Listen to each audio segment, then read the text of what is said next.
Si on peut mettre un vibreur, téléphone, ça me récompense la récolte.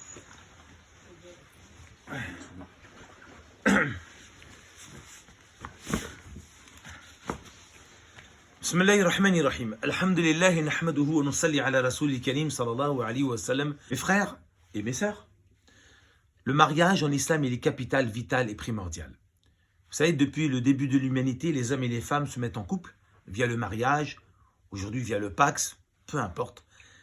En l'occurrence, ce qui nous concerne nous, c'est l'union de cet homme et de cette femme. Allah dit dans le Coran, Surat Rum, les Romains, chapitre 30, il dit وَمِنْ آيَاتِهِ أَنْ خَلَقَ لَكُم مِّنْ أَنفُسَكُمْ أَزْوَاجًا لِتَسْكُنُوا إِلَيْهِ وَجَعَلَ بَيْنَكُم مَّوَدَّةً وَالرَّحْمَةً إِنَّ فِي ذَلِكَ لَآيَاتًا لِقَوْمٍ يَتَفَكَّرُونَ. Dans le sens, Allah dit, premièrement, c'est une injonction pour les hommes, et après pour les hommes et les femmes. Allah dit, et parmi ces signes, il a créé de vous les hommes, pour vous des épouses. Pourquoi? Dieu va l'expliquer. Pourquoi il a créé des épouses? Les taskunu ilay, pour trouver la paix, le repos, la tranquillité. Donc aujourd'hui, personne ne peut dire en 2022 se marier, non, j'ai pas envie, parce que c'est des tracas, c'est des soucis, c'est un calvaire. C'est pas possible, c'est anti-coranique. Puisque Dieu dit que le fait de te marier avec une femme, c'est pour trouver le repos. D'autres personnes pensent que le repos, c'est dans un ayant 3 kebabs, ou 2 belles voitures, ou 3 villas. C'est faux. Dieu dit que le repos de l'homme, c'est auprès d'une épouse. Ensuite, il explique maintenant pourquoi vous allez vous unir. Et il dit, et j'ai mis entre vous deux l'amour et la miséricorde. Et ceci est un signe pour ceux qui veulent bien réfléchir. Très bien, c'est quoi l'amour? L'amour, je donne un exemple. Vous voulez joindre du parpaing avec du parpaing, vous mettez du ciment. Vous voulez joindre du bois avec du bois, marteau et clou. Vous voulez joindre du tissu avec du tissu, et fil et aiguille. Et vous voulez joindre deux cœurs avec quoi? L'amour. On n'est pas à Hollywood avec des cachets à 50 millions de dollars. Nous, c'est l'amour.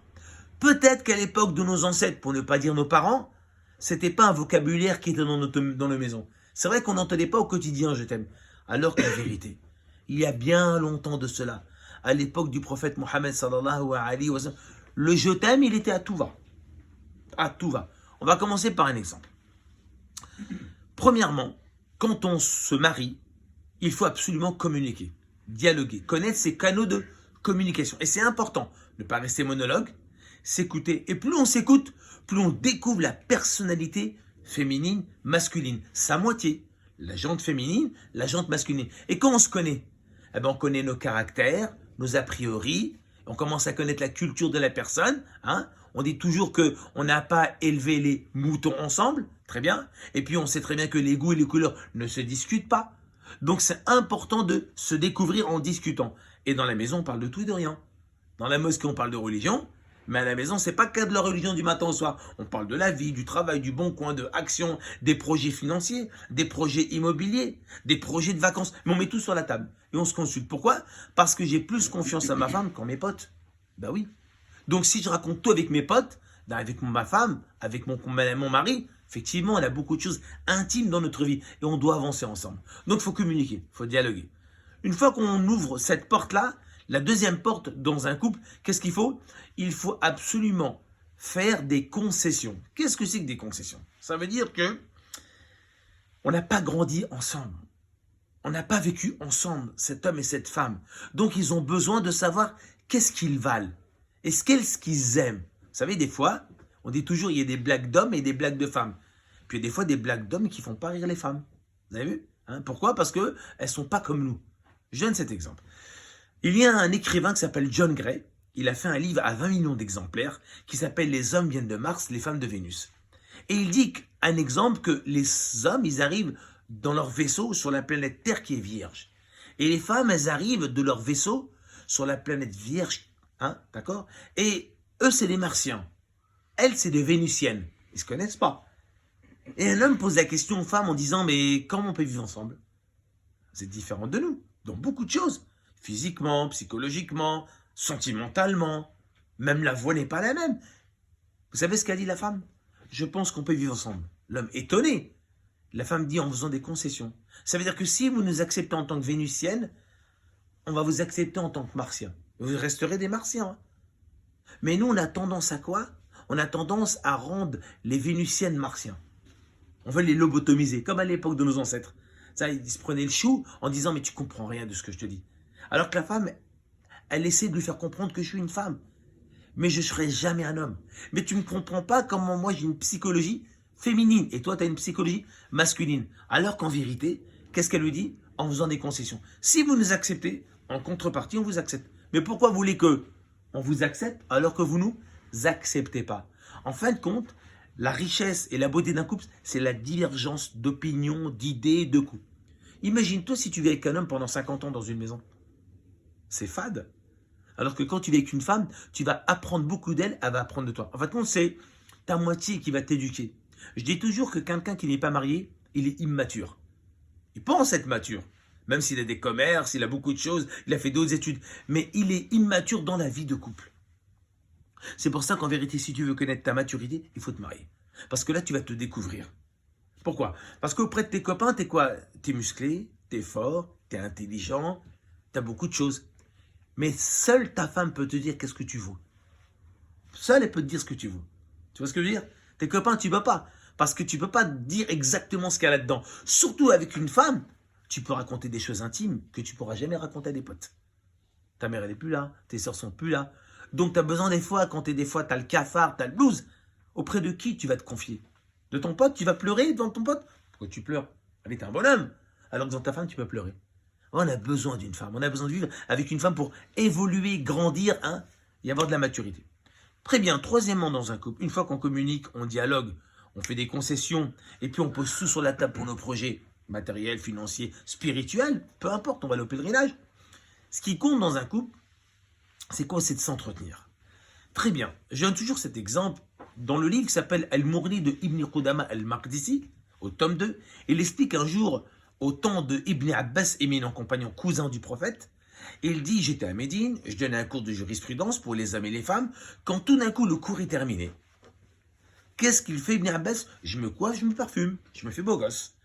Les hommes et les femmes dans l'assemblée disent, mais attends, tu fais quoi là? Tu te fais beau gosse? Tu veux devenir Brad Pitt? Qu'est-ce qui se passe? Tu nous appelles vers le paradis? Attends, calmez-vous, ne me jugez pas, moi je fais ça pour mon épouse. Ben, où est ta preuve? Où est ton argumentation? Dans le Coran, Surat Al-Baqarah, chapitre 2, verset 228. Allah dit, elles ont des droits équivalents à leurs devoirs selon la bienséance. Et moi, j'aime me faire beau pour mon épouse parce que j'aime en contrepartie qu'elle soit pomponne pour moi. Honnêtement, tu rends du travail, t'es fatigué, tu es sur les rotules. Hein? T'es peut-être en pétard. Et ta femme, elle ouvre la porte de l'appartement. Tu la vois avec une gendora d'Agadir, du creux aux yeux, j'adore de Christian Dior, un super brushing. Honnêtement, tu sautes au plafond ou non? Moi, tous les jours, je bats de l'aile. Tous les jours, je bats de l'aile. À moins que tu veuilles qu'une femme avec de la marca, sauce, l'huile d'olive. Honnêtement. Tu vois? Donc, regarde, il y a 14 siècles, Ibn Abbas, intelligent, dans le désert, il dit, moi, je me fais beau parce que je sais que derrière, elle aime avoir un beau gosse. Nous, on se dit, on est mariés, tout est réglé, allez, c'est bon, je ramène l'oseille. Eh, c'est fini cette époque. Ça, il y a 14 siècles. Donc, qu'est-ce qu'on peut imaginer aujourd'hui? La suite de l'histoire? Ils sont étonnés, ils ont appris un bon cours. Ils vont dans un village à quelques lieues qui s'appelle Sbib. Les hommes s'arrêtent, ils font la prière en groupe, prière de Dor. Les femmes elles font les prières derrière leur palanquin.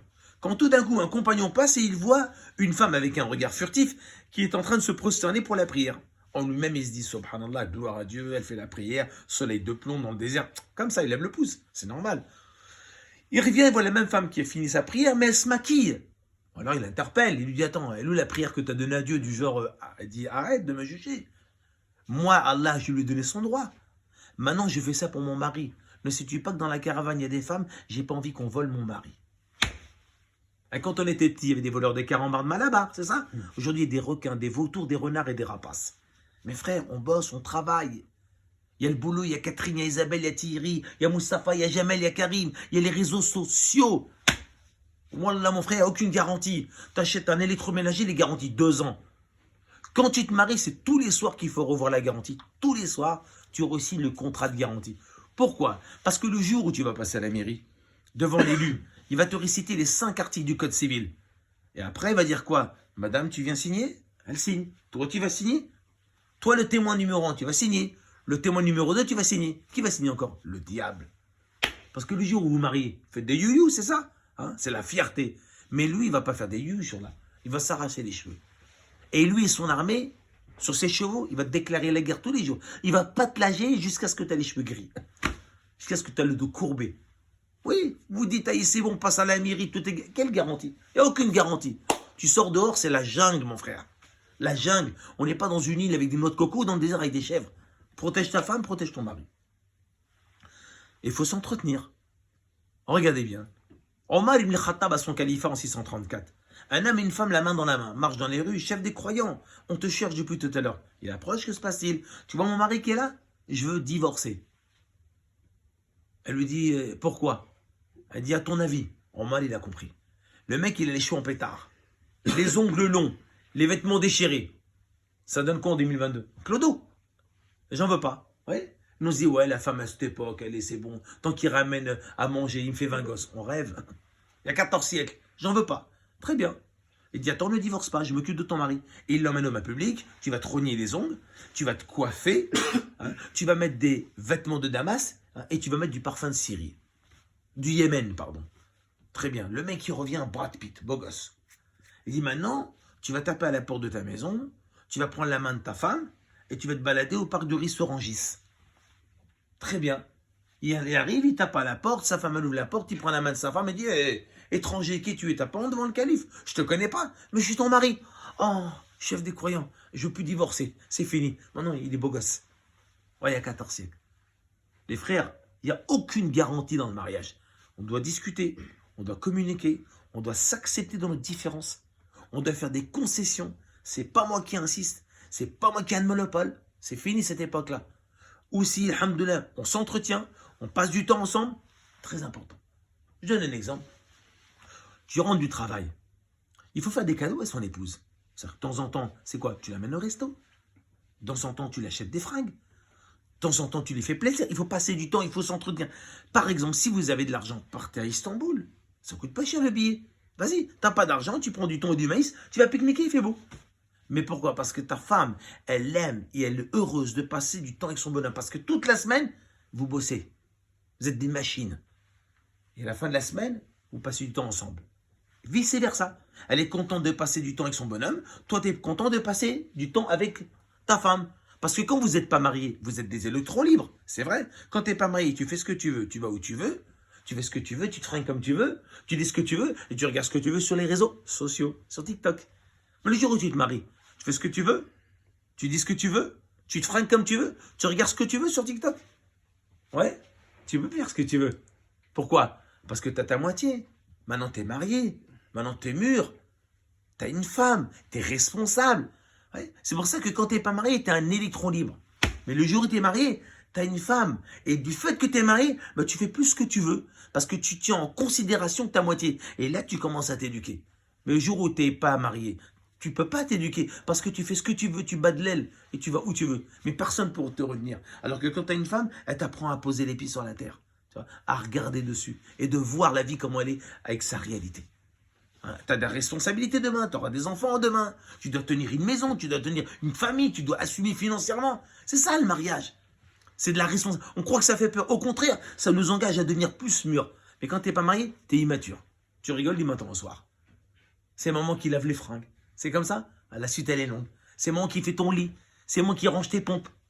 Et t'as encore 28 ans, 29 ans. C'est pour ça que de plus en plus de jeunes veulent se marier. Ils ont entre 20 et 24 ans. 20, 24 ans, 23 ans, 20... C'est très bien. On s'entretient, on passe du temps. C'est important. Et aussi, il faut passer du temps. Regardez, le prophète, alayhi salatu wassalam, dans le recueil de l'imam al-Bukhari, selon Anas au chapitre des expéditions, il était avec Aïcha. Il dit à la caravane, avancez, avancez, avancez. Ils ne savent pas pourquoi. Aïcha, elle a dit pourquoi? Parce que je vais rester loin d'eux, j'ai envie de faire un sprint avec toi. L'homme le plus occupé de la terre. Prophète, messager, envoyé, père de famille, la liste elle est longue. Et il attend de faire un footing. En 2022, c'est quoi? Métro, boulot, dodo. Nos épouses se plaignent de notre absence. Vous savez comment ils nous appellent? J'ai fait une conférence pour les femmes. Il y avait que des femmes. Elles m'ont dit de venir dans une ville. Je lui dis, c'est quoi? De quoi on va parler, mesdames? De l'homme fantôme, elles m'ont dit. L'homme fantôme. L'homme invisible. Nos hommes ne sont pas là, ils sont invisibles, c'est des fantômes. Imaginez-vous. Soit ils plantent des oliviers au bled, soit ils construisent des maisons, soit ils jouent sur les réseaux sociaux, soit il est avec les potes sur la FIFA. J'avais un. Salam alaikum. Alaikum salam. 10 ans de mariage. 20 ans de mariage. T'en crois pas tes yeux. Donc il faut passer du temps avec ta moitié.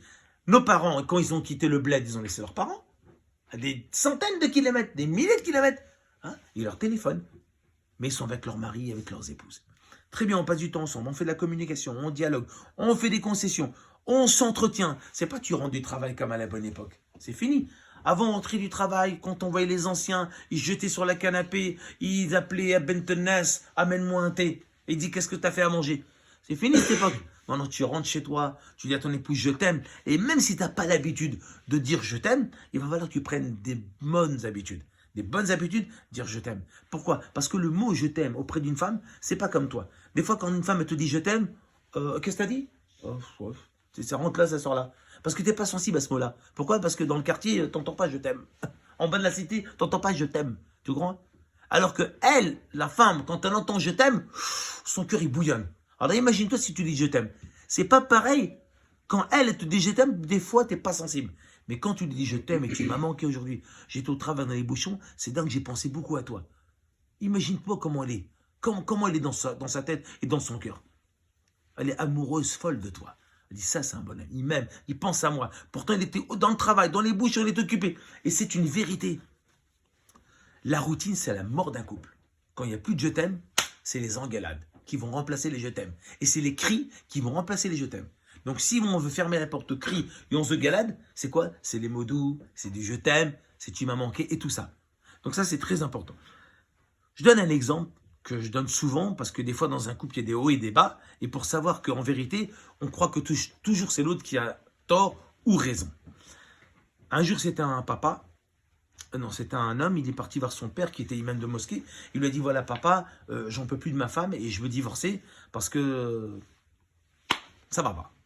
Et que se passe-t-il? Mais en fin de compte, elle ne veut pas divorcer. Et comment je fais? Elle dit, t'inquiète pas mon fils, moi j'ai une solution. Le père, il ramène un bocal de poudre de poison. Et il a dit, tu vois, cette poudre-là, tu vas en mettre une pincée chaque soir dans son alimentation. Et tu verras qu'elle va mourir à petit feu. Barakallahu fik, papa. Le fils, qu'est-ce qu'il fait? Il exécute ce que son père lui a dit. Mais il lui a dit, pour éviter que la police te soupçonne quand elle va faire son enquête d'investigation et qu'elle soupçonne que c'est toi, il va falloir que tu fasses le canard pendant 30 jours. C'est-à-dire, tu l'amènes au resto, c'est pas 5 € le kebab. Resto l'Alhambra, tu l'amènes des vêtements, c'est pas 5 balles au marché. Zara Mango, tu l'achètes du parfum, c'est pas les 5 à 10 balles que t'envoies au bled, le mec qui crie au micro. Non, du vrai parfum de Marionneau, tu vois. Et tu lui dis du je t'aime et tu l'embrasses quand tu rentres du taf. Le gars, 30 jours, il embrasse sa femme, il l'emmène au resto. Il veut divorcer, lui. Donc il exécute les conseils de son père. Il est au resto, des fringues, ainsi de suite. Au bout de 30 jours, il va voir son père. Il dit, papa, en fin de compte, je ne veux plus divorcer. J'aime trop ma femme. Je viens de la découvrir. J'ai passé du temps avec elle. Je lui ai dit, je t'aime. Elle me disait, je t'aime. Quand je l'ai amenée au resto, elle était heureuse. Je l'avais heureuse, ma femme. Je ne veux plus divorcer. Comment on peut arrêter l'effet du poison? Il me dit, mon fils, dans le bocal, c'était pas du poison, c'était de la farine. C'était toi le poison. Ouais, la moralité, c'est qu'on jette la faute sur l'autre. Alors que des fois, on est fautif. Mais parce qu'on ne veut pas se rabaisser. Et c'est pour ça que je donne cette histoire-là, que dans la vie, celui qui se rend humble, Allah va l'élever. Mais celui qui est toujours haut, il veut toujours avoir la tête haute, et avoir toujours raison, et veut toujours avoir le dernier mot, il ne gagnera jamais. Voici l'histoire authentique dans le recueil des Imam al-Bukhari, au chapitre des expéditions, 6 mois avant la mort du prophète alayhi salam. Le prophète rentre du pèlerinage. Dans la caravane, il y avait Aïcha, fille d'Abou Bakr, Hafsa, fille de Omar. Le prophète s'aperçoit que dans la caravane, Aïcha, elle a une monture légère et rapide, et Hafsa a une monture lente et lourde. Il y avait un petit peu de rivalité, mais c'est pas grave. Et le prophète, il sent que Hafsa n'est pas très contente. Donc il fait arrêter la caravane, il trouve une parade, il dit, descendez mesdames, allez vous abreuver. Pendant ce temps-là, il prend un peu de bagages de Aïcha pour les mettre sur la monture de Hafsa. Le prophète, il dit, allez, on monte sur les palanquins et vous repartez sur vos chameaux. Aïcha se rend compte que sa monture, elle est plus lente parce qu'elle est plus lourde. Alors, on va faire la gueule au meilleur des hommes, qui est le messager de Dieu. C'est le prophète, mais je lui fais la gueule. C'est mon mari. Alors, le prophète, à votre avis, est-ce qu'il aurait fait comme certains de nos ancêtres? Que Dieu te maudisse, que Dieu ceci. Avant, les anciens, les parents, ils se maudissaient. Regardez le prophète. Il va rentrer à Médine, il va faire le premier pas. Parce que nous, les conseils qu'on nous donnait avant, c'est que quand tu t'embrouilles avec ta femme, fais jamais le premier pas. Parce que si tu fais le premier pas, tu vas te rabaisser. Après, tu es mort pour toute ta vie. Tu n'auras plus d'honneur. Vous avez vu les conseils qu'on entendait avant? Non. Le prophète, il fait le premier pas. Il rentre chez lui, il dit, Aïcha, je sais pourquoi tu me fais la tête. Donc si tu veux, je te propose un médiateur. Honnêtement, y a-t-il meilleur médiateur que le messager de Dieu?